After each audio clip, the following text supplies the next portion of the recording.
писать полноценные произведения, если ты хочешь стать писателем. Если честно, что казахи в этом плане продвинуты. Да? Ваш телеграм-канал, который мы в прошлый раз обсуждали, что он там в Форбсе, да, на 16 месте оказалось. Мне кажется, очень важно обладать библиотекой. Это делает дом домом, квартиру домом. Преимущество многих казахстанцев в том, что даже те, кто выбирает говорить и обучаться на казахском языке, они чаще всего знают русский на каком-то уровне.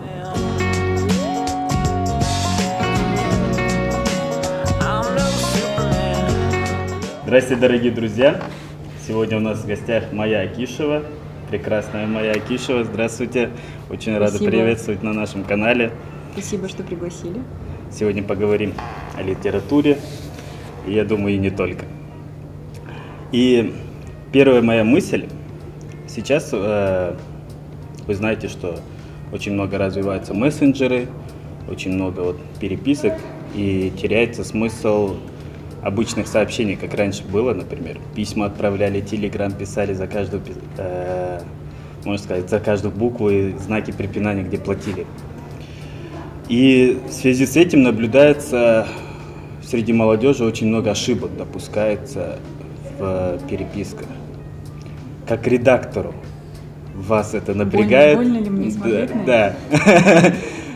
Просто я когда вижу, например, комментарии или когда нам пишут в директ или что-то такое происходит, это прям... Я думаю, все зависит от контекста. Конечно, вот эти скажем так, текстовые посредники, они облегчили, мультиплицировали, ускорили коммуникацию, да, очень часто там времени не хватает на то, чтобы все правила соблюдать у людей.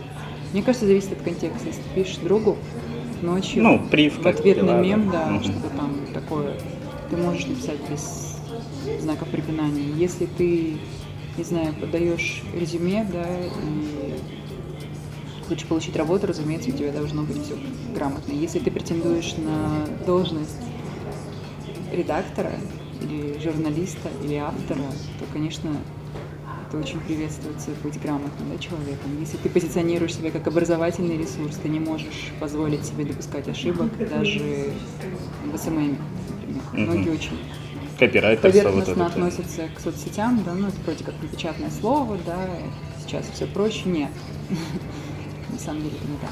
Но я спокойно отношусь к чужим ошибкам. Нетерпимо к своим, но к чужим спокойно. Вы редактировали книгу Алины Мустафиной. Отличается ли редактура книги от редактуры в журнале глянцевом? Редактура статей? Да. Да, безусловно, отличается, но хотя бы объемом. Дело в том, что книга Алины не художественная, да, это она скорее больше как биографическая, документальная, собрание, да, проза. Такой travel, наверное, проза о путешествиях, да, об опыте жизни. То есть я не сталкивалась, да, с редактурой художественных текстов. Там вообще другая история, да, потому что ты работаешь очень филигранно, ты пытаешься сделать текст лучше, но при этом не повредить, да, задумку автора и не подрезать автору крылья и вообще не вплести свой собственный голос, да, в повествование. Но есть и такие редакторы, которые полностью переиначивают книгу, можно сказать. Я не знаю, я, честно говоря, вот в самой кухне никогда не варилась, да, книжных, скажем так, редакторов. Да. Я думаю, что это очень-очень сложный, это трудно, это огромный труд. В случае с Алиной мы работали, наверное, в расслабленном темпе несколько месяцев. Она присылала мне главы, да, по почте. Я там одну главу отредактирую, вторую, потом она приезжала, мы вместе сидели над книгой. Это было классно, потому что мы с Алиной дружим. И, в общем-то, я следила за развитием ее истории как не чужой человек, да, не совсем сторонний наблюдатель. Поэтому мне было интересно посмотреть на то, как она это все оформила. Книгу, она вообще большая молодец и очень большой вдохновитель для меня. А у вас когда ждать? От вас книгу когда ждать нам?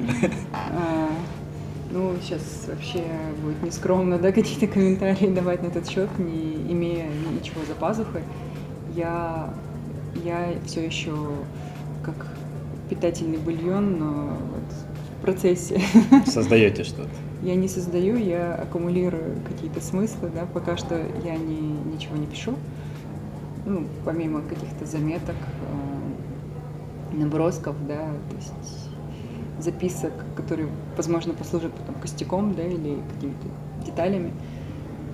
Но я как созерцатель, да, я все время вот как бульон, поставленный на мелкий огонь, побулькиваю и, может быть, что-нибудь рожу. Такой бульон будет очень вкусный, который... Просто это очень... Мне кажется, что это звучит очень глупо и самонадеянно говорить о чем-то в сослагательном наклонении, да, говорить о том, что ты еще не сделал. Поэтому давайте не будем это обсуждать. А вот ваш телеграм-канал, который мы в прошлый раз обсуждали, что он там в Форбсе, да, на 16-м месте оказалось. Это он неожиданно может... для меня. Мне кажется, это вот плохо характеризует казахстанский рынок, что мой канал с 7 тысячами подписчиков оказывается на 16-м месте. Ну, казахстанская аудитория, да, может быть, есть люди, которые даже не слышали, что такое Телеграм, как бы, и в этом отношении, может быть, да. Вообще, там вот эти ваши заметочки, они могут считаться вашим, ну, записками, которые вы в книге хотите описать? Наверное, нет. Я потому что не сторонник того, чтобы блог превращать в книгу, да, просто потом делать компиляцию и... Ну, как Раша в свое время там выкладывал свои дневники. Мне кажется, что там была другая история. Он сначала написал. Да, написал, но потом уже выкладывал. Да, это просто был такой маркетинговый ход. Потому что я читала это произведение еще до появления Телеграма. Вот.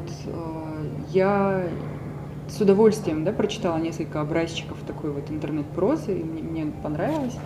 Но сама я думаю, что надо все-таки замахиваться выше, да, надо писать полноценные произведения, если ты хочешь стать писателем. Но это слишком просто.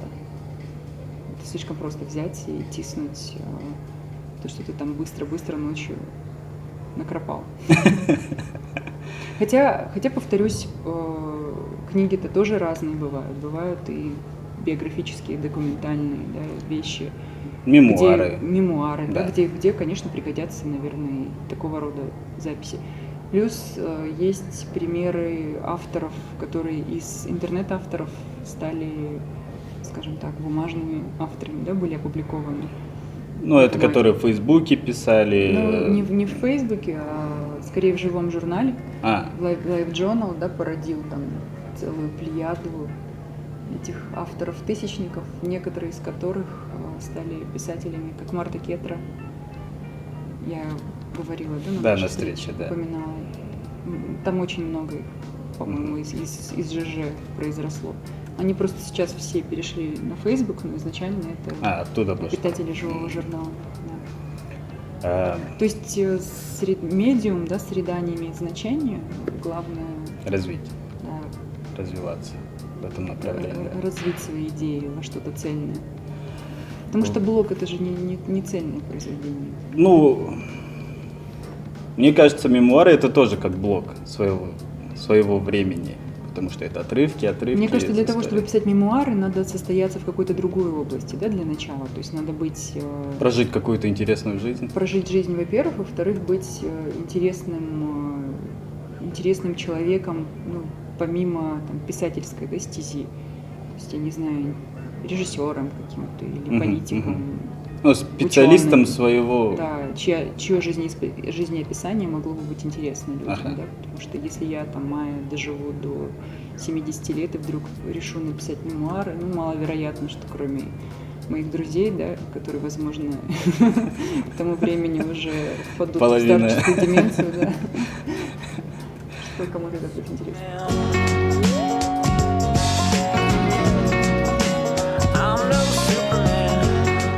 Сегодня я прочитал новость, что в Туркестане и в Чимкенте отменили праздник Ярко-Кросс. Ссылаясь на то, что это там индийский праздник Холи, ну то, что там. Как вы к этому относитесь? Вообще есть, ну, это считается как привнесение культуры или просто это событие Ярко-Кросс?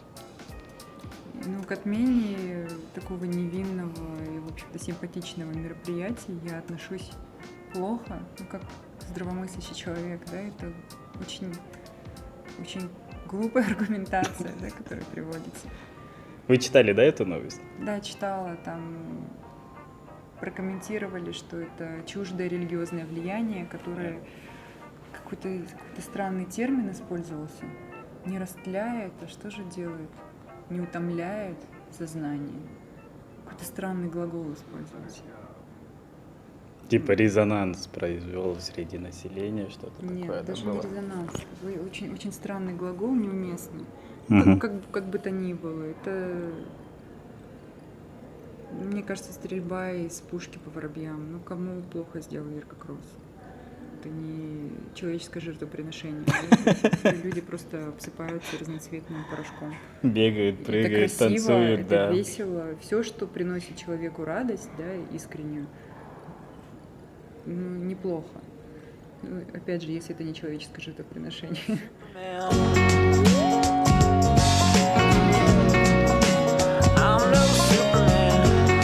Вы недавно писали, ну то есть репостнули запись про вырубку лесов в Амазонии. Окей. Легкие земли, да? Сейчас идет вырубка лесов у нас в Алмате. Ну, то, что хотели там на Токенте вырубить, потом что-то приостановили. Как вы относитесь к печатным изданиям? К тому, что Вырубается, на книги ну, да, тоже тратится. идет древесина, целлюлоза. Конечно, более экологично читать Электронно. электронные, да, версии. Я просто немножечко олдскульный, тактильный человек в этом отношении, да, мне нравится обладать книгой. Мне кажется, что и при том условии, если книгу действительно используешь, если там написано что-то стоящее, ну, она имеет право на существование. В конце концов, есть переработанная бумага, да. Мгм. По мне так пусть хоть, не знаю, из коробок, Напишут. из-под молока, да, печатают эту книгу, не испортит, если она хороша. Ну так, конечно, вы правы, надо читать с экранов. А вы что предпочитаете все-таки? Например, многие предпочитают электронную, когда путешествуют, ну, чем столько книг с У собой. меня есть Kindle, да, по-моему? Да. Kindle, я его так и не осиливаю. В общем, я много чего читаю с экрана телефона, это правда, что очень удобно, потому что я близорукая, и это усугубляет мое без того плохое зрение. Но я очень люблю бумажные книги. Вот сейчас я переезжаю, да, и у меня главная проблема – это как перевести книги. Я понимаю, что я разом все не перевезу.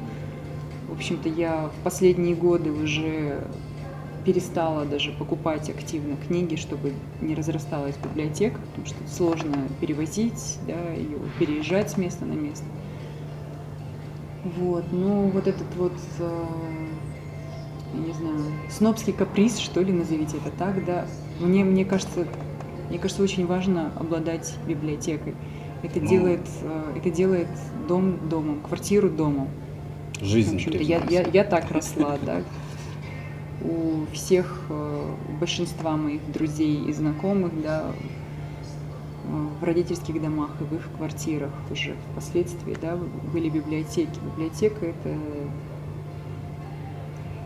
такой портрет личности, да, то есть особое удовольствие прийти к человеку домой, да, и пока он тебе чай заваривает.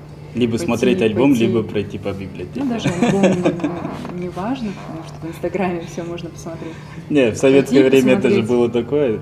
Смотришь библиотеку, тебе раскрывают альбом. Да, и стыдный, позорящий человек фотографии в голом виде, да, младенчество. Нет, я очень люблю подходить к полкам и разглядывать, смотреть совпадения, думать, вот это мы и читали вместе, да, вот точки это я не читала, надо соприкосновения. спросить. А может быть, можно эту книгу накатать, попросить почитать, да.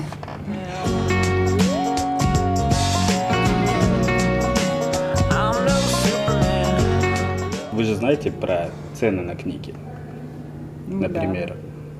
То, что у нас говорят, ой, бай, у нас дорого, в Казахстане там книги очень дорогое удовольствие, хранить негде. В Европе книги еще дороже. детские книги самые дорогие почему-то, как и детская одежда. Когда мы вот с Мирюет Алонсо беседовали, она тоже вот говорила про то, что у нас намного дешевле детские книги. Типа, там это может стоить там, 20 евро, 15 евро. Ну, мне предстоит еще узнать. Да, вам предстоит теперь узнать. Да. Или вы будете закупать через нас, через Казахстан. Друзьям звоните, отправляйте мне книги. Буду ребенку читать на русском языке, потому что я носитель русского языка и русской культуры. Извините, мои казахскоязычные зрители, да. Я, к сожалению, очень плохо говорю по-казахски, да, поэтому я носитель русского языка, и я буду передавать этот язык ребенку. А задача уже отца и среды, там, турецкий привить, я думаю, не справится. Поэтому я, конечно, книги буду отсюда покупать. Как вы считаете, почему у каждого человека должна быть литература в жизни? Ну, культура это литература. Культура чтения? Да, культура потребления литературы.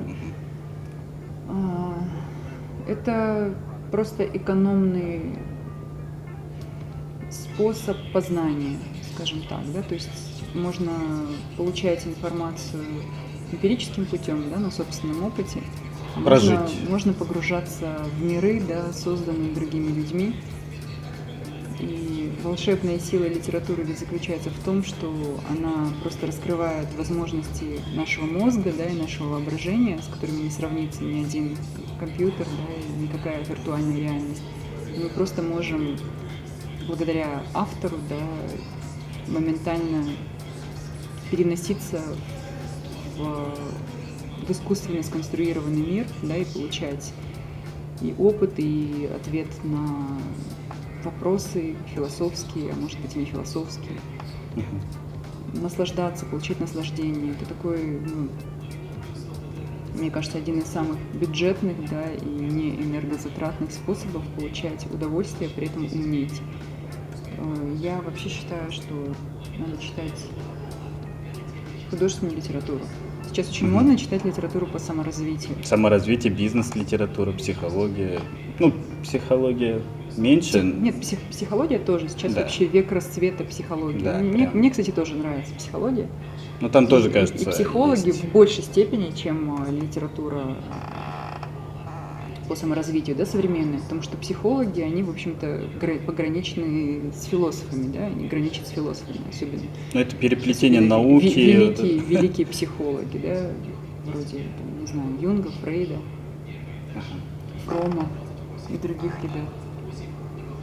Я за худлиб. Я за художественную литературу. Мне кажется, она дает гораздо больше для роста и для развития человека как личности, чем вот это вот остальное новомодное. Хотя, лишь бы читали. Пусть читают все что угодно. Такой же случай был у нас недавно.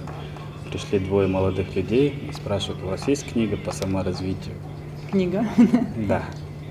Я такой говорю: берите любую книгу и саморазвивайтесь. Да, мне недавно написал один молодой человек: посоветуйте какие-то книги, которые помогут мне грамотно излагать свою мысль, и вообще красиво говорить, как-то думать, возможно, связно.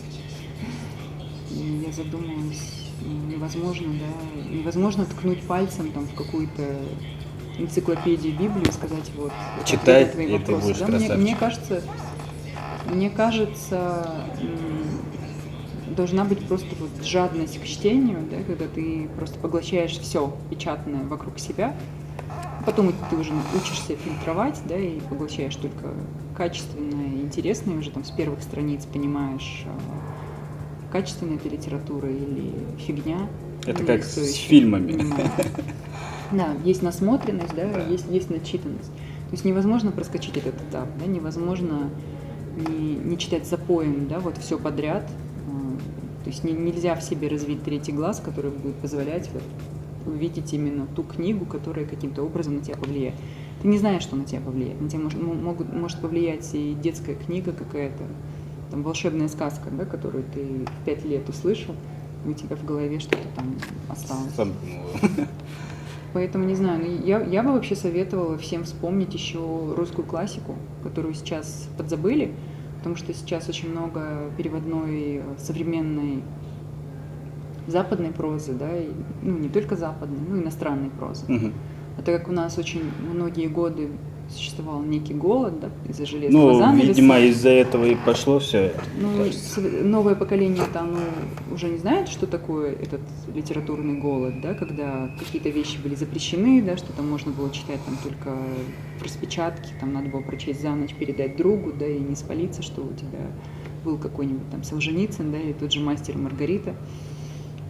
Сейчас все есть, да, но тем не менее, вот Пушкин, Достоевский, Толстой, Чехов, Гоголь, да, они считаются чем-то вот таким стародревним, да, занудливым и еще и принадлежащим к школьной программе, да, все, что в школьной программе, у нас сразу как-то вот дискредитируется, нам кажется, что это неинтересно и тягомотно.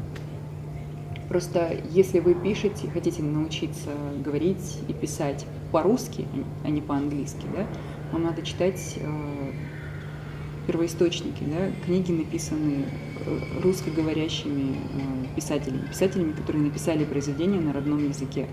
Любое произведение все равно теряет в переводе свою силу. Да. Желательно читать оригинал. Ну, конечно, если английский тебя позволяет, да, там. И есть, конечно, замечательные переводы, особенно советские, я тоже об этом говорила. Особенно советского периода переводчики просто блестящие. Есть и современные классные переводчики. Да, слава богу, переводческая школа еще пока жива, да. Но если ты хочешь научиться говорить на русском, надо читать Гоголя, Булгакова, Ильфа и Петрова. Это я уже немножко скакнула в современность, но мой любимый автор из вот школьной программы – это Гоголь. Его почему-то очень, очень редко упоминают как любимого автора. Совершенно незаслуженно, потому что это человек, который на самом деле, мне кажется, реформировал русский язык, не Пушкин, а именно Гоголь. Он сделал разговорную форму, да, и даже диалектизм, какие-то нормы, да, то есть вывел в поле литературного языка, то есть его малороссийские, да, рассказы блестящие, наполненные великолепными образами, сравнениями, смешные, страшные, загадочные. То есть он был такой мощный по силе образов, да, творец, что ну, на мой вкус вообще мало кто с ним в российской литературе, да, может сравниться. Хотя нет, я, конечно, зря так говорю, экранизировали же Вия, да, если я не ошибаюсь. Сняли сериал, да? Нет, фильм Ви и сериал Гоголь. Да. Да, ну, это в России, видимо. Просто в Казахстане я очень редко... такой трэшовый, что ли. Да? Гоголь мне по кем показался? Ну, по трейлерам, по фильму. Я не посмотрела. Ну, мне кажется, это классно тоже. Надо переосмыслять эти фигуры прошлого, почему нет? Для современного зрителя напомнить, что были и такие. В этом смысле вы говорите? То, что переосмысление автора. Ну, переносные какие-то. Там же, наверное, осовремененные, да? Да, современные. То есть это наши дни, и Гоголь это уже какой-то... Нет, вообще имеется в виду сама стилистика. Ну, то, что... такая сериальная. Спецэффекты, да? Вот такие, то, что моменты. Ну, это классно, это подтверждает то, что книга жива. Да, и не потеряла своей актуальности. «Мертвые души» все еще актуальны. Когда их читаешь, да, ты просто понимаешь, что речь идет, там, не знаю, возможно, о накрученных подписчиках в Инстаграме. Это те же самые «Мертвые души», которые покупал Чичиков. Просто изменился контекст, да, но изменился смысл. Цитаты, да, это просто кладезь для цитирования. То есть, если вы хотите как-то украсить свою речь, очень классно включать в нее отсылки на какие-то литературные произведения, да, Ну, не каждый, кажется, достаточно широко известный. Не каждый поймет, кажется. Это такой культурный ход. То есть Да. таким образом ты можешь понять, кто твой человек, а кто не твой человек. То есть, если человек, Кодовое слово, если да? человек считывает, да, твои вот эти вот фразы, твои метафоры, твои отсылки, значит, он примерно вот на одной волне с тобой. Ну, точно так же можно говорить и цитатами из фильмов, да. Ты смотрел этот фильм, да? И про Понимаешь, сериалы тоже. да. А вообще, как вы относитесь к экранизациям вот, книг? Ну, разные бывают экранизации. Есть хорошие, есть не очень. Вообще, Чаще всего книга интереснее, да? ну, кто читал книгу, он всегда так говорит. Вот самая такая любимая экранизация у вас есть? Ой. Я не читала «Английского пациента». Фильм но посмотрел? я посмотрела фильм, и он великолепен. Если книга еще лучше, то... Как актера звали? Ральф Файнс. Ральф Файнс. Ну, Ральф Волан-де-Морт. Ну, кому как, да. Для меня это один из самых классных, вообще глубоких актеров. Ну, для кого-то Волан-де-Морт, да. Но он в списке Шиндлера тоже классно сыграл. Он вообще почти везде.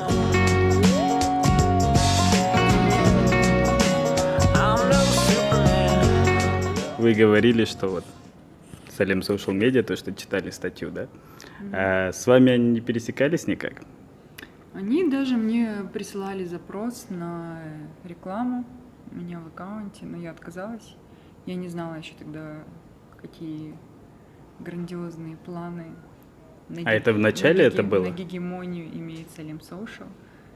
Но они мне писали вообще не от имени там Салем Social, а от одного из их проектов. Там тоже слово «Салем» было в названии. Я отказалась, потому что мне не близко было по формату то, чем занимается этот проект. Я не берусь за рекламу того, в чем я не уверена. И потом я, конечно, обрадовалась, что не я взялись, отказалась, да? конечно. Вообще, их проекты вам нравятся? Вы смотрите на Ютубе? Мне ты все заблокировал. И в Ну, в Инстаграме? смысле, я не зритель Ютуба почему-то, да, то есть мне вообще проще текстовую информацию воспринимать, чем видео. Так что я не посмотрю нашу запись нашей программы. Ой, очень Я смотрю там на Ютубе, ну, может быть, пару российских интервьюеров, да, типа Дудя и Шихман, да, это максимум. Там, не знаю, рэп-баттл могу посмотреть. О. Что еще? Ну, там стендаперов каких-то парочку могу посмотреть. Ну, я не сильно... Российских там... или... Российских. Ну, вообще Сабуров мне нравится. Ну да, и англоязычные тоже мне нравятся. Вот, но в Инстаграме я их заблокировала. Из-за статьи или вообще в целом? Вот когда поднялась эта волна, да, с обличением Салем Social, я поддалась вот всеобщей панике и заблокировала. Там у них 40 сколько-то аккаунтов, да, было? Вот я не поленилась. Рука бойца колоть устала. Отлично.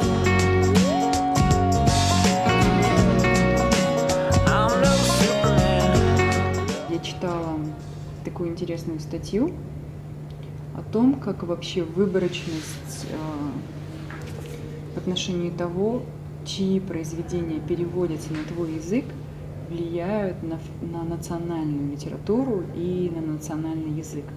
Спойлер, плохо. То есть если там в той же России, да, где несоизмеримо больше населения, да, чем в Казахстане, и опять же, как я говорила, серьезная переводческая школа, да, если в той же России в основном переводят, например, англоязычных авторов, да, и даже современная, там, не знаю, немецкая проза практически нам неизвестна, да, крутые современные авторы, да, пишущие на немецком языке, то что уж говорить, а это еще и русский язык, да, один из мировых языков, да, на котором говорит гораздо больше людей, чем на казахском, то представьте, как вообще сужается, да, картина мира для казахскоязычного читателя, да, который какие-то вообще простейшие вещи, да, не может прочесть на своем языке, потому что они не переведены, какие-то базовые, не говоря уже о новинках. Но я буквально вчера читала статью на Village, Сем Жапишева пишет, она как трехязычный, да, человек, способна отслеживать, да, какие-то тренды в казахскоязычной среде, пишет о том, что есть некое издание, которое называется типа Wake Up Kazakh,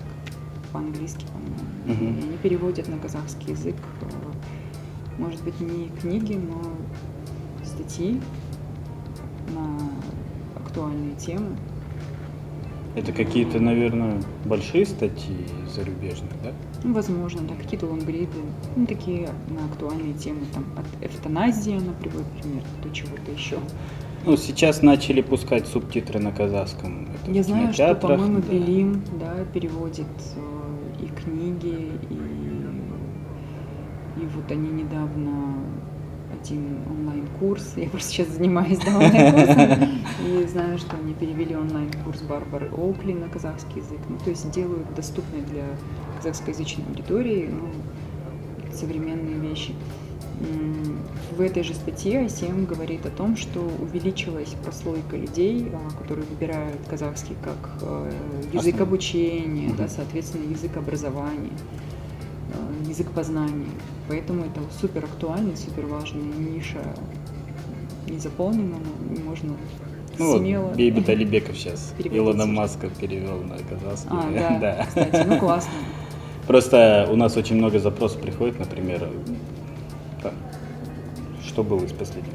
«Виноватые звезды» есть на казахском, например. Ну вот именно современная литература. Это беллетристика даже. Ну, «Виноватые звезды» — это все-таки беллетристика такая, да. Это что называется не молодежный роман, что ли? Да, есть какое-то название у этого жанра. Ну, для меня это Young Adult это называется по-английски, то есть, да, ну что-то вроде молодежный роман. Говорят, что это одна из самых покупаемых. Да, вот ее просят на казахском. Покупаемых жанров. Ее просят на казахском. Вот именно такие, ну, жанры, которые уже детективы, да? Которые современно фэнтези. Сейчас выходят, не классика, не художка, а именно вот сейчас то, что выходит, и наша казахскоязычная аудитория хочет ее на казахском. Ну, если хочет, то надо, значит, эту потребность. Да, надо эту потребность, конечно же, восполнять, но есть другая статистика. Например, у Баян Махсатқызы выходила книжка на 2 языках. И казахский хуже Казахская она хуже продавалась всего. Может, из-за того, что она ближе более к русскоязычной аудитории, я не знаю. Ну, тут и так можно. Ну, это для меня загадка, да. Потому что я думала, что наоборот, хорошо продастся. Видите, преимущество многих казахстанцев в том, что даже те, кто выбирает, да, говорить и обучаться на казахском языке, они чаще всего знают русский на каком-то уровне. Очень часто. Я ошибаюсь?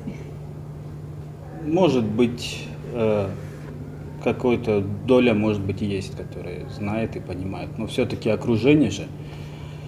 Но это в зависимости от региона. Это действительно, это огромный плюс. Чем больше языков ты знаешь, да, тем гибче твой мозг, тем адаптивнее твой мозг, и тем ты конкурентоспособнее, тем больше информации ты можешь обработать, да. В современном мире это самое правильное. Мне всегда казалось, если честно, что казахи в этом плане продвинуты, да, потому что даже в сравнении с центральноазиатскими республиками, да, у нас двуязычие было даже, не знаю, в отдаленных уголках, да. Хотя 2 языка, вот, например, русский и казахский, он вообще ничем не соприкасается. Ну да, из разных языковых групп и с друг другом не пересекаются, например. Я думаю, что важно выработать вообще навык чтения, да, и не навык, а привычку к чтению, и неважно, да, что ты читаешь поначалу.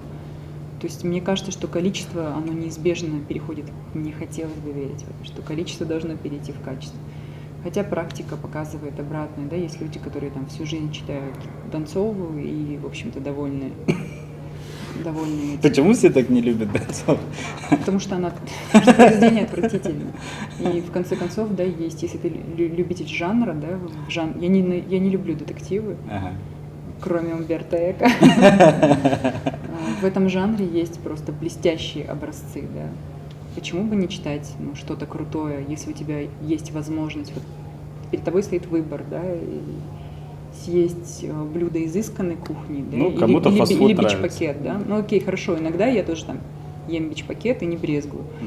я тоже читала странные вещи в своей жизни. Вплоть до этикеток, да, на аэрозолях.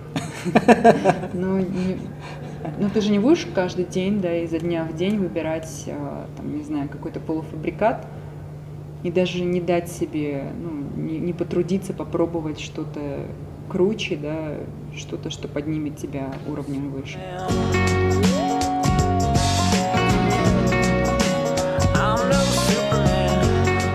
Когда очень молодые люди приходят, такие крупные произведения спрашивают и берут, да, я и этого читал, и этого читала, там, думаю, что, может быть, это реально, может, поколение меняется, и оно становится очень быстро развивающим, или они просто там для галочки, потом в конце года я прочитала 100 книг, с таким мнением это делается, я вот всегда над этим думал.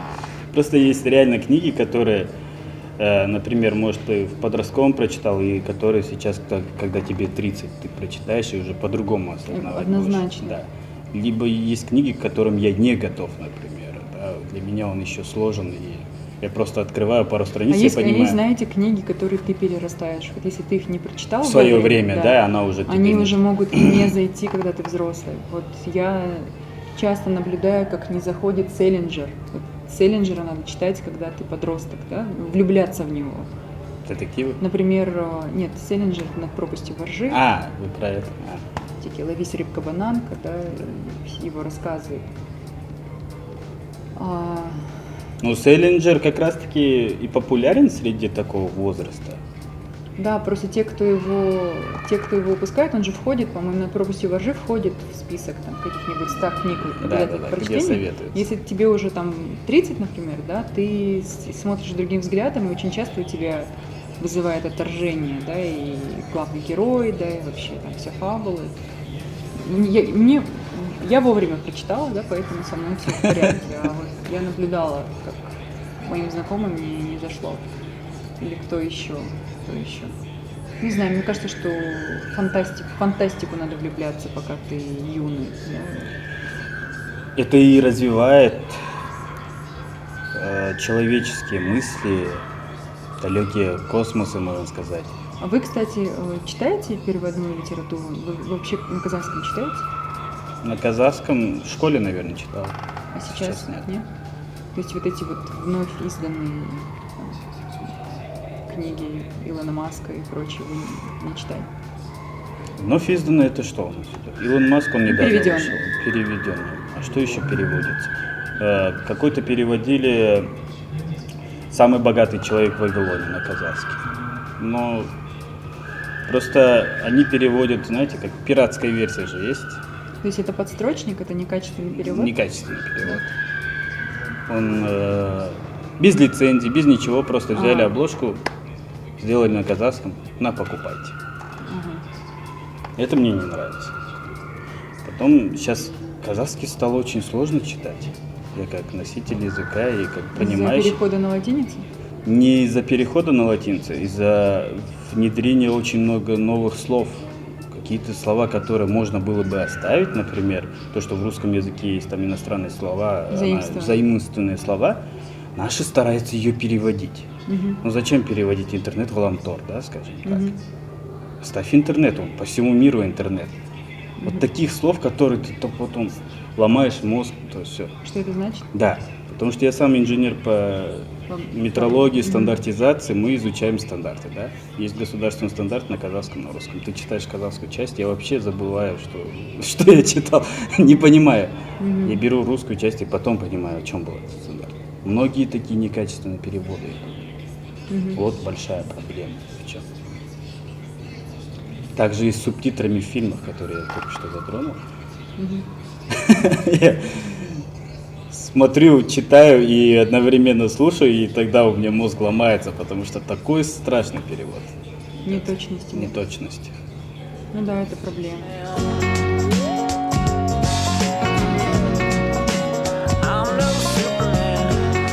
В целом нашим читателям, что вы посоветуете? Как дальше быть? Ну, вообще, от вас пожелания. В общем, мой совет такой. Смотрите, у вас все равно есть потребность в чтению, если вы проанализируете, сколько времени вы читаете статьи, да, или ленту соцсетей через свой мобильный телефон, да, или еще какой-то гаджет, вы поймете, что вы колоссальное количество времени уделяете чтению. Просто выбираете зачастую некачественные источники, да, то есть некачественные тексты. Если заменить хотя бы часть